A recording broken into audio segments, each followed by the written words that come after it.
that Schumacher has told the team over the radio on the slowing down lap that he is going to retire. It's now official, apparently. A press release is going out as we speak. Schumacher is retiring from Formula One.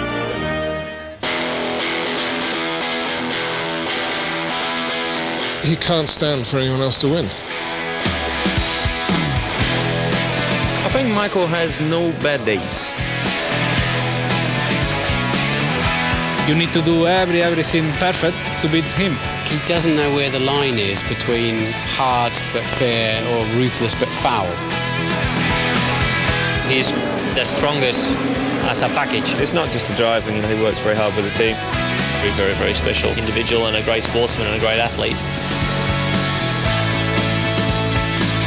That's what makes a world champion, and I'd be disappointed if he was the other way. Michael Schumacher has retired after 15 years. In that time, he's won 7 championships and become the undisputed king of Formula One. The Brazilian Grand Prix Interlagos, the last race of the 2006 season, and there's a chance Michael could make it 8 titles. Michael has a mountain to climb. The Brazilian Grand Prix of 2006 is underway. He starts 10th. Then a puncture ends his title hopes. You're riding on board with one of the greats, if not the greatest racing driver in the history of Formula One. And he finishes 4th. Michael Schumacher's Formula One career is over. But how will he be remembered? Motor racing hero or villain? When Michael done today was amazing, I mean, I don't understand why the guy stopped. I will miss him definitely a lot. He's been terrific for the sport.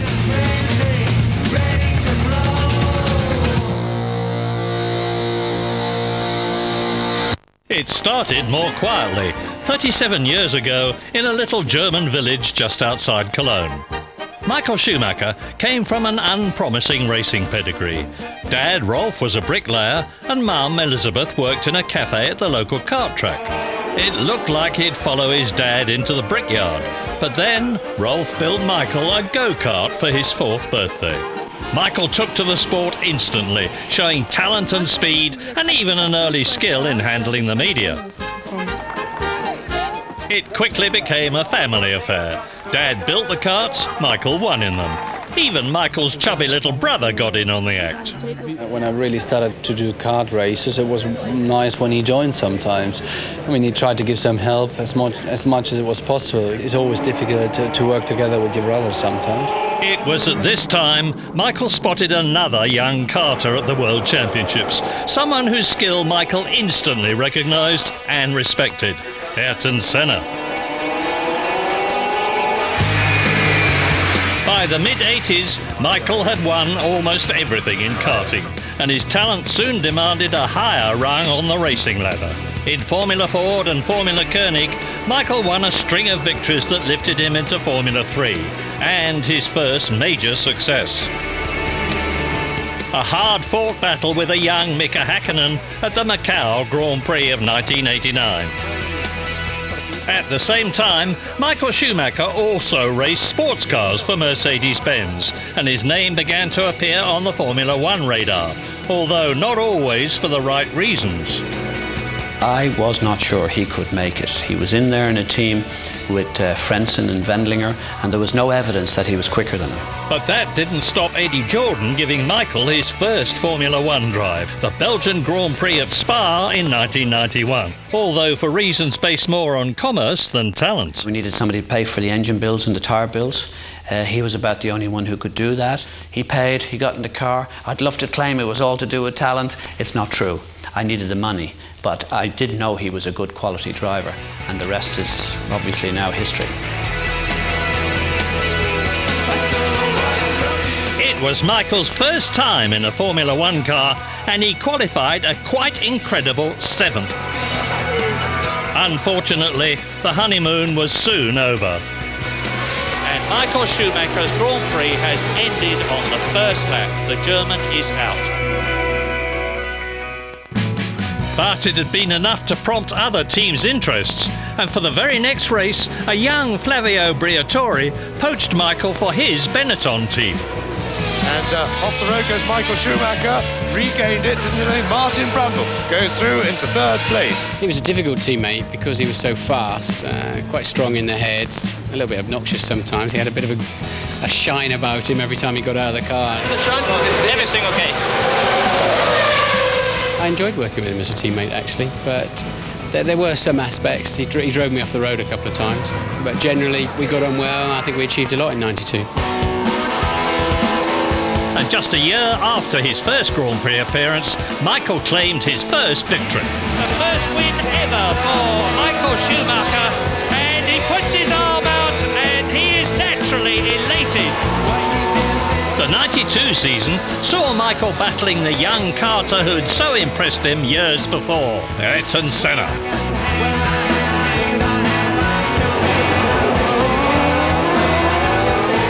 Respect grew between the two, even if Senna didn't always like Michael's style, most explosively at the 1992 French Grand Prix. But it was a lasting respect, obvious to see years later when an emotional Schumacher equalled Senna's record of 41 victories.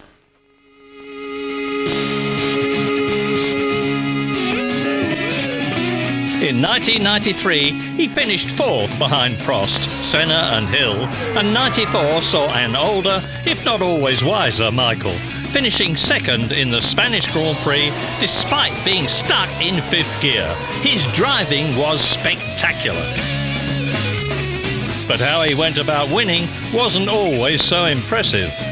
Most famously at that year's title decider, the final race of the season in Adelaide, where Michael was battling Damon Hill for the championship. He is gifted but flawed. Don't like his default where he runs people off the road when he's in trouble.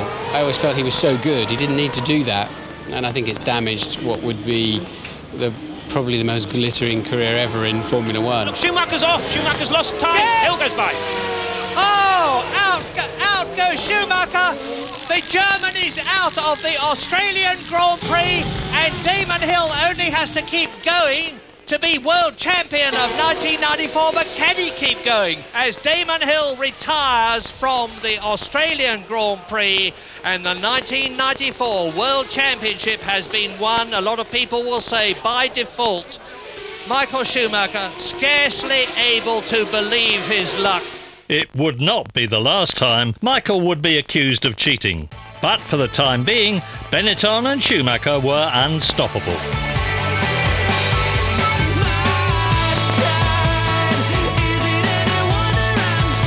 The next year saw 9 wins, 11 podiums, and another ballsy battle with Damon Hill for the title. Hill hits Schumacher, they both go off! They both go amazing! Hill attacked, saw his opportunity. Schumacher running up to the Williams. Now is he going to have words with Damon Hill? And there's going to be a big discussion about this as a disgusted, angry Michael Schumacher walks back with Damon Hill, and the crowd are delighted. Despite appearances on the track, there was a deep respect between the two drivers. But 1995 was Michael's year again, and championship number 2. It looked like the beginning of a lasting relationship between Michael, Flavio and Benetton, but Michael had other ideas. It was a difficult decision for me to leave Benetton, but I felt, and I still feel this, it matters to me how I achieve something, how I win the races, and I was looking for that particular challenge. This is the best option to achieve something for the future. And a challenge is what he got. When Michael joined Ferrari, they were a struggling team. But then, Michael and Ferrari began one of the most impressive comebacks in Formula One history. But it would be hard work. He was one of the first, I think, to really work in every area he could think of, training and pushing the team as hard as he could and spending, night and day trying to improve the car. I think his application was at a different level to anyone prior to him, and that was both in the car and outside the car. I think he took his involvement with the team and his work with the engineers to a new level. It's not unusual for Michael to be here 10, 11 o'clock on a Saturday night. There were early successes. An emotional win at Ferrari's home circuit at Monza in '97. and a first win for Ferrari at Monaco since 1981.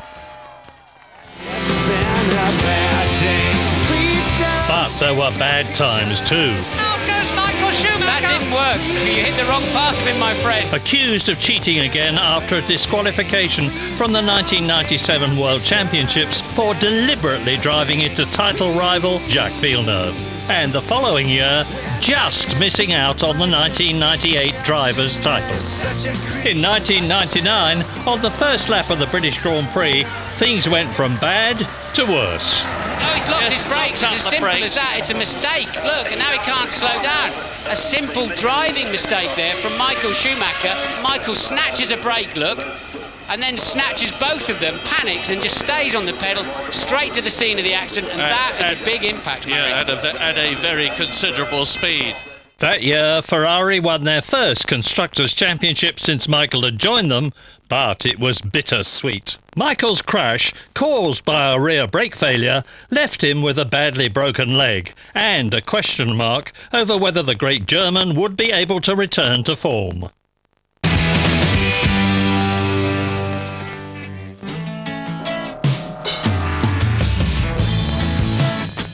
Michael Schumacher is retiring after 15 years in Formula One.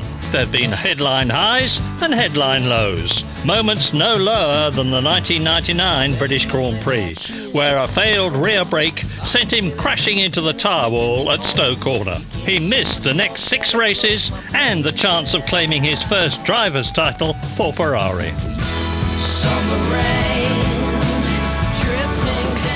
But Michael fought back. He worked harder and came back fitter, stronger and even more determined.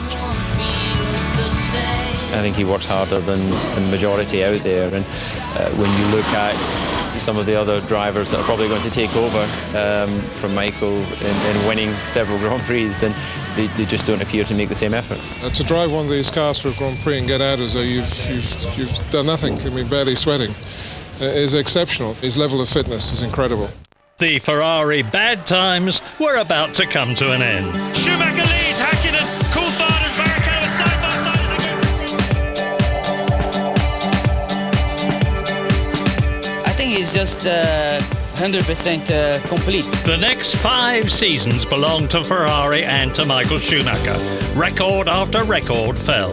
Michael smashed Senna's record of 41 race wins, Prost's record of 51, then Fangio's 5 championships. In 2004, Michael left the rest of the grid in his wake, winning 13 out of 18 races and becoming the first driver to win 5 consecutive World Championships, a magnificent 7 in all. Very few people that I've ever come across spends as much time as he does making sure his car is as perfect as it can be. No one could touch him. Michael became so dominant, it was whispered that his unchallenged success could even be damaging the sport. They're so passionate about their Ferrari team. It's the way they are. They love their racing here. But the Ferrari fans, the Tifosi, loved every minute of it. Maranello's spiritual home of Ferrari took Schumacher, a German, to their hearts. Victory followed victory followed victory. It's on fire, Ted. The car's on fire. We haven't seen this for years. And Michael Schumacher, what's he going to do? But in the midst of all the success and celebration, there was controversy. These legends and geniuses go sometimes to the edge, and sometimes over the edge. The Schumacher belief in winning at any cost brought more calls of cheat, this time at the 2002 Austrian Grand Prix. It doesn't look as though there's going to be any team orders here, and nor should we have really have believed there would be. Oh, he's getting very close to Michael Schumacher, but Rubens Barrichello comes through. He's not going to let Michael through, is he? No, they're going to... Yes, he is! I do not! Adam and Eve, what is going on? It is a controversial area, we can't deny it, but it's part of his DNA. That's the way he is, and he can't stand for anyone else to win. I've never heard Michael Schumacher booed before. That's such a shame. Not good for the sport, not good for anybody. I don't want to see that again.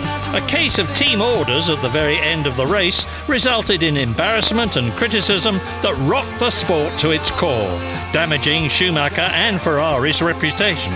a reputation that wasn't helped by an ill-advised attempt to put things right later in the season at Indianapolis. A clumsy stage finish that left the American crowd scratching their heads and Formula One fans deeply disillusioned. Who's going to win this Grand Prix? It's a mystery. It's Michael Schumacher. 11th win of the season. Barrichello's been given the win, and according to the computer, Rubens Barrichello just won the Grand Prix. Sometimes it's bordered on the edge, and we all know that, but you know that's what makes a world champion, and I'd be disappointed if he was the other way. And there was personal tragedy too.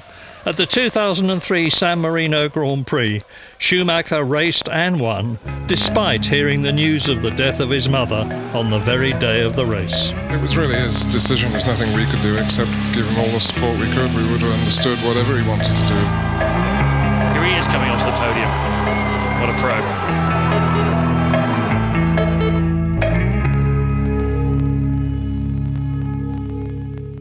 Through all this, the 5 seasons from 2000 to 2004 belonged to Schumacher. But that was all about to change. A young Spaniard and another team on a comeback charge were about to take the spring out of Michael's step. Fernando Alonso did the impossible. He out-Schumachered Schumacher. Aggressive, daring, even a little arrogant, Alonso took on the old man of the sport. And he won. And no one loved it more than Renault's Flavio Briatore, who had never forgiven Schumacher for leaving his Benetton team for Ferrari 9 years before. 2005 was not a good season for Ferrari and Schumacher. Rule changes hurt their car. Alonso and Renault hurt their invincible reputation, and by the middle of the season, Schumacher admitted title defeat. Michael Schumacher, he is 35 seconds behind on lap 12. He was right. Alonso won his first championship. For the first time in 5 years, Michael was not number one.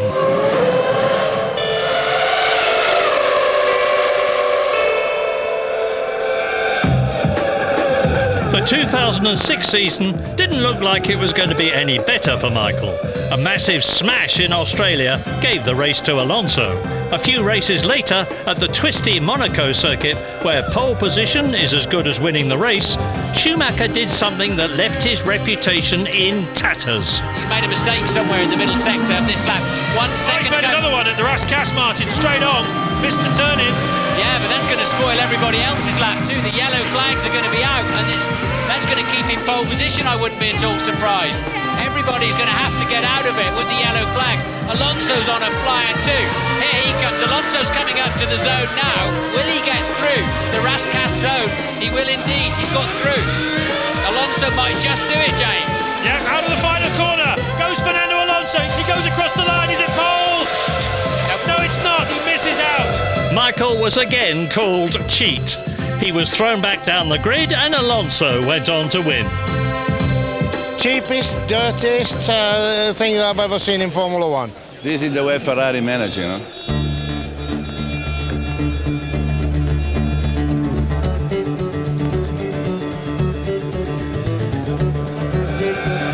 But Monaco set the tone for another Schumacher comeback.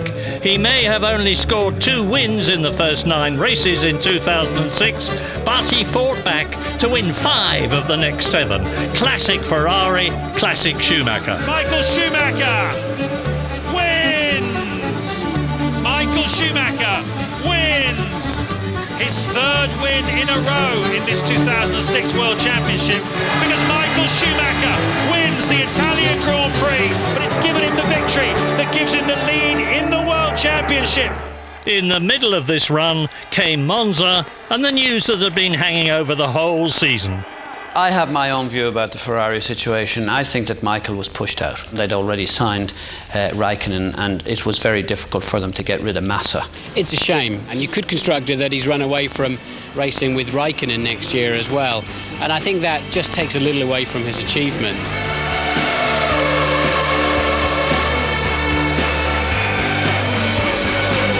He said, I don't want any distractions. I just want to race on Sunday and then we'll talk. And now we will talk. Jean Todt doesn't know whether to laugh or cry. And just listen to the crowd. There he is.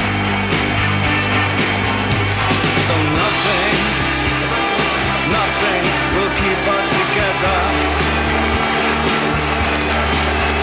We can beat them. At the end of this year, I've decided together with the team that I'm going to retire from racing. It has been an exceptional, really exceptional time. Ferrari has done a fantastic job for him, and he has done a fantastic job for Ferrari. You know, so I mean was a wonderful combination. Where would you place him in terms of the ranks of all-time greats? It's a very good question and very difficult to answer. Top 3, but Senna's still be my number 1. He's set the standard that other drivers, Formula 1 drivers, have to achieve, and I think you can see some of the younger guys realising what needs to be done, the commitment you need, the level that you can take it to. According to the record books, Michael Schumacher is the greatest driver that's ever climbed into a Formula 1 car. There's no doubting his dedication, his skill, his commitment and his desire to win. There's no one like him, and maybe there never will be again. But will his single-minded dedication to win at all costs mean he'll be remembered more as Dick Dastardly than Peter Perfect? As for his legacy, only time and the pack of young, hungry drivers who want to take his records will decide how he's ultimately remembered.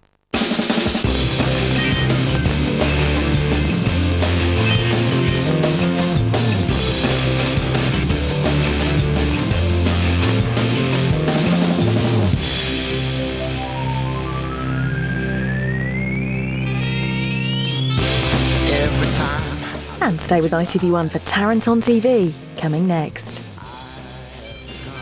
Spiritualized.